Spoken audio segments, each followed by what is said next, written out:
And I've noticed this about comic book people is that when they read a comic book, they read it they don't just like, when I read a book, okay, this is Lee Strobel's new book. Okay, I'm going to give Lee a shout out, right? So, Seeing the Supernatural, I just realized I had a chapter in this book with Lee. I didn't even know.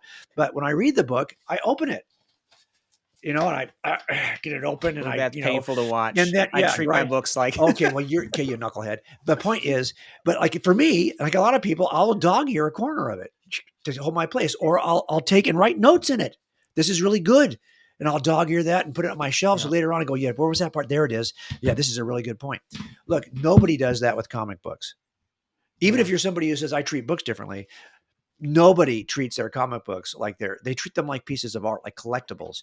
They'll put them in. Have you ever done this with your regular books? Do you put your regular books in plastic with a cardboard backing and stick them in boxes like behind Jimmy's head there? You see all those boxes? That's his comic book collection, all systematized, alphabetized in plastic with cardboard backing. Who does that? Well, comic book people do that because Yeah. they see. I know you should be ashamed of yourself. So the point though is that this is. I didn't realize that we created a collectible. And it is just a different medium. Like you said, it gets treated different. And this is a good time to remind people that the opinions of the guest is not necessarily the opinion of host. I would never break the spine of a book. I would never dog ear a page. I don't think the people at home should do it either. Yeah. But You know, I'm I gonna had tell no them- idea. I had no idea, Clay, that you were this. I should have called you first and said, hey, by the way, before we start this that's interview, right. are you crazy? I, That's when you know if you're crazy. Because if you're crazy, I won't bring this up. I get a straight edge to underline things or highlight things in No, my you book. don't. I, No, I you do. don't.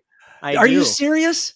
I'm with I you. got to meet Greg Kokel, Yeah. and he was at a Ligonier conference, and I brought my copy of Tactics, and I said, "This is one of my favorite books. I've read it 3 times," and I hand it to him, and I can tell his immediate thought was liar because it looked brand new. It didn't look like I had ever read it.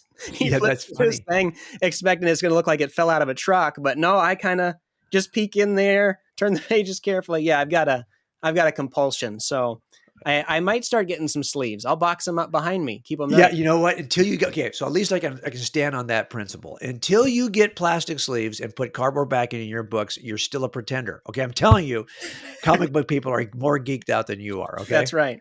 so I also I will will just take a moment to say I disassociate from anything my father said. If I said it on the podcast, I agree. If he said it, I don't know.